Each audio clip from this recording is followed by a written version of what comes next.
Menjelang seperempat akhir abad ini, umat manusia telah mencapai batas dalam perlombaan data dan kekuatan pemrosesan. Komputer kuantum, kecerdasan buatan, jaringan saraf, semuanya luar biasa, namun tetap tidak mampu mendekati kompleksitas keajaiban organik yang disebut otak manusia. Dan tepat pada titik inilah sebuah proyek yang dikembangkan secara diam-diam muncul di dunia ilmiah. CL1 adalah sebuah struktur yang sepenuhnya menolak metode komputasi tradisional. Sel hidup menggantikan transistor, komunikasi elektrokimia menggantikan perangkat lunak. Ini bukan mesin, ini adalah makhluk hidup.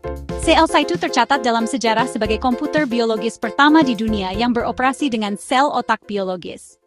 CL1 adalah sistem pertama dengan prosesor biologis yang diciptakan dengan membudidayakan ribuan neuron hidup di lingkungan laboratorium.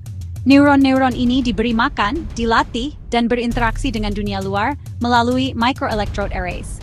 Sistem ini dibentuk menggunakan sel punca yang diambil dari otak manusia dan hewan. Namun yang membuat CL1 unik bukan sekadar basis biologisnya. CL1 bisa belajar. Ia memahami tugas yang diberikan, menerima umpan balik, dan mengubah perilakunya sesuai dengan itu.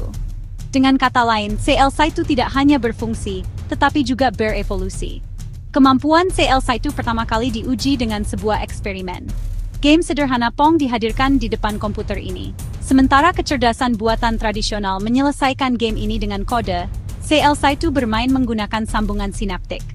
Tidak ada perangkat lunak, tidak ada algoritma. Hanya refleks belajar dari sel otak hidup. Hasil eksperimen ini mengejutkan dunia ilmiah. Dalam hitungan menit, CL1 memahami dinamika permainan dan mulai mengambil keputusan sendiri. Sel-sel saling berkomunikasi, membentuk pola perilaku untuk menang. Ini adalah tantangan kecerdasan biologis pertama dalam lingkungan digital. Fitur mengesankan lain dari CL1 adalah konsumsi dayanya.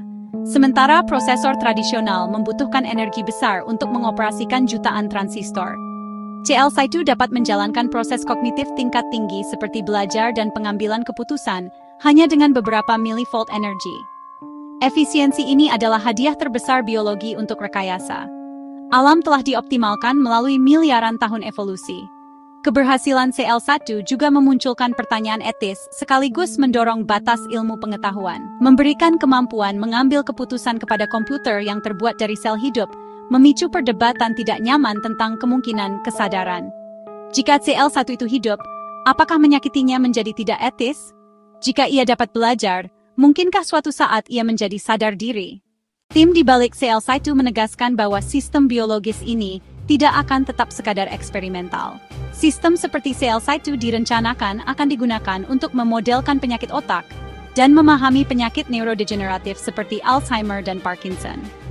Selain itu, kecerdasan buatan hibrida juga sedang dikembangkan untuk memungkinkan mesin berpikir lebih dekat ke otak manusia. CL1 mulai dikenang sebagai tonggak dalam sejarah teknologi. Seperti komputer pertama, sambungan internet pertama, atau contoh kecerdasan buatan pertama. Namun CL1 melampaui itu semua, karena ia adalah langkah pertama yang menyatukan alam dan teknologi. Hari ini, CL1 bukan hanya sistem, tapi telah menjadi simbol membawa potensi biologis ke ranah teknologi. Memang, CL1 mengingatkan kita tidak hanya kemana ilmu dapat pergi, tapi juga dari mana asalnya. Alam itu sendiri. CL1 bukan sekadar perangkat, tapi juga sebuah tanda tanya. Era mesin yang dibangun di atas kode kini berubah menjadi kecerdasan yang dipintal dari sel. Jika dunia CL1 melampaui kode ini menarik bagi Anda, jangan lupa like, subscribe, serta tuliskan pendapat Anda di kolom komentar. Bagaimana pendapat Anda tentang revolusi bioteknologi ini?